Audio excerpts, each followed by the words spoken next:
From the furthest depths of the uncharted seas in the sunken city of Eldrich, beneath the lives and minds of men lies Cthulhu. The last of the old gods, he rests in his death-like slumber, awaiting the time when he shall again rise and feast on the souls of man. Until that time when the stars are aligned and he breaks his sleeping seal, Cthulhu comes to the minds of men and answers your calls. It's time once again for... Calls for Cthulhu!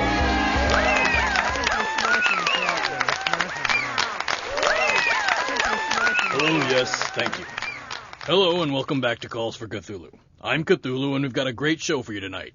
We're going to answer some questions, then we'll dive into the Cthulhu mailbag, and we may just get a visit by another trapped god. So let's get to it. Tim, number, now! Okay, I see we have a caller. Hey, Cthulhu. I met this great girl at a club the other night, and she gave me her email address, but now I'm not really sure what to do. I mean, I've always worried about the whole when should I call her back thing, but it seems like email's different. Since email isn't the same as talking, I feel like I could write back immediately and it wouldn't matter. Or does that still come off as sounding too needy? Thanks. Excellent question. You know, a lot of people think that just because I'm an ancient alien god, I don't understand how difficult relationships can be in this crazy world. But let me tell you, I've learned more about people than you'd think. Okay, so you basically got 3 issues here. 1. Email may have changed, but people haven't. Women remember these things, and she'll judge you based on how long it takes, even if it's just an email. 2.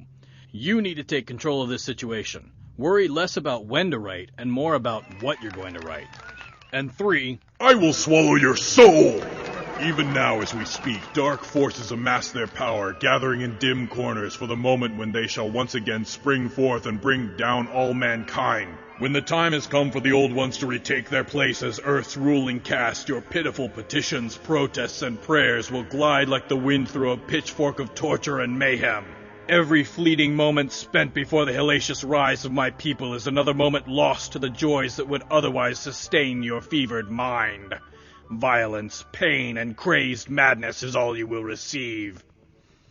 Thanks for calling. Next caller! Dear Calls for Cthulhu. Which do you prefer, the Dewey Decimal System or Library of Congress? You're kidding, right? Look, do you even know who you're calling? Do you even know what I am? I am the mighty Cthulhu, High Priest of the Great Old Ones, Guardian of the Elder Gods. My power knows no limits. My will knows no bounds. I am omniscient, omnipotent, and oppressive. Of course I prefer the Dewey Decimal System. What do you think I am, stupid? Okay, a lot of people have been writing in with pictures recently, so we've got a new segment for them called... yeah, Cthulhu's Mailbag. Okay, let's take a look at the first one. This is how Rick Antilles thinks I sleep, counting people jumping over the fence. I like the bed with its skull and crossbones comforter.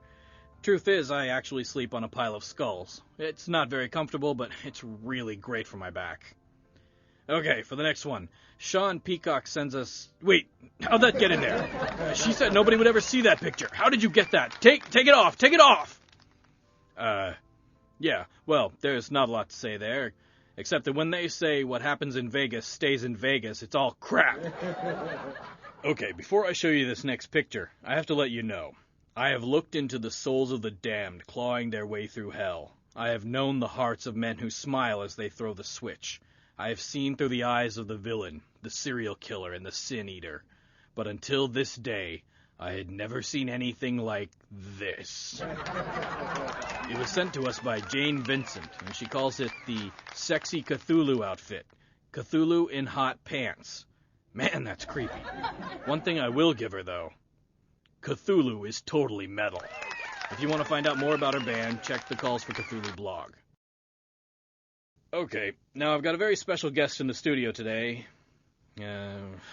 Let's face it, he's not that great.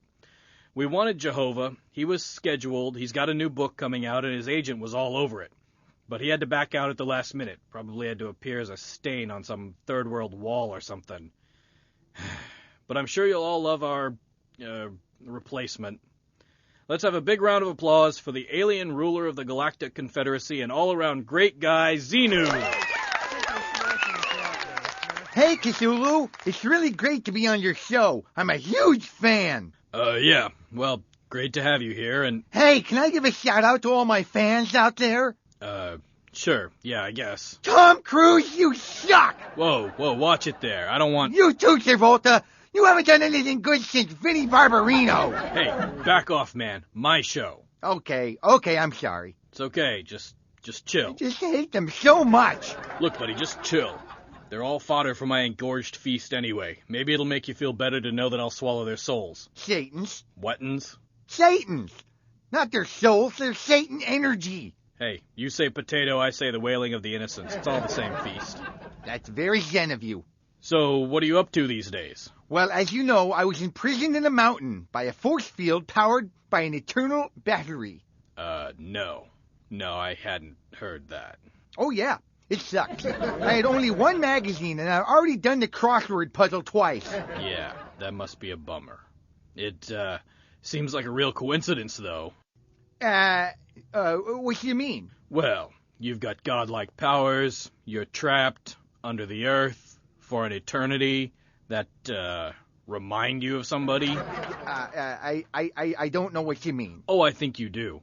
I think it's awfully convenient that you just happen to be trapped under a mountain, left to sleep with an eternal battery, while I'm trapped in my unending ocean slumber, waiting for my cage to weaken and my rain to come again. Well, it certainly is a coincidence. Yeah, real coincidence, you poser. Hey, I was trapped down there by the loyal officers. I didn't have a choice. Yeah, we all saw Battlefield Earth. Shut up! Let's face it, Lovecraft was writing about me while Hubbard was still in short pants. Why don't you jump into your magic DC-8 and scram, you 60s reject? No, I'm not leaving. I've got a book coming out called Trionetics. It's all about... Tough, I'm moving on. All right, Tim, what's next? It's... crap. Okay. Since we're running out of time, they're saying I should answer the next few questions in a quick draw segment. Ha! See? Didn't think of that, did you? If I don't actually say the words, then you can't... Quick draw segment. Crap. Oh, well. Anyway, today's ridiculous questions are provided to us by the local 527 Anarchist Union of Seattle, Washington. Okay, here we go. Who's your favorite great old one? Ringo. What is the square root of -1? Same as the cube root, only more so. Name a poisonous mammal. Barbra Streisand. Can I be on the show with you? In the last episode, everybody gets a cameo. How many tentacles have you got? Hey, let's keep it clean, okay? Why is 6 afraid of 7? Oh, I know this one. Because 7, 8, 9. Ha! Can I go home now? Can I come with you? What happened to the Frankenstein monster? He made a movie called The Inconvenient Truth. Where can I find myself a girlfriend? Funerals. What? No, not like that. Okay, well, that's all the time we have for now. Sorry if I didn't get to your question this time, but I do try to answer all the emails I get, even if I don't put it on the show. If you want to find me on the web, I'm at callsforcthulhu.com. Or you can send me an email. Tim, address, now! Okay. And if you want, you can record your questions and attach the WAV file to the email so we can play them on the show. Thanks for tuning in. So be sure to come back next week when Cthulhu will... swallow your soul!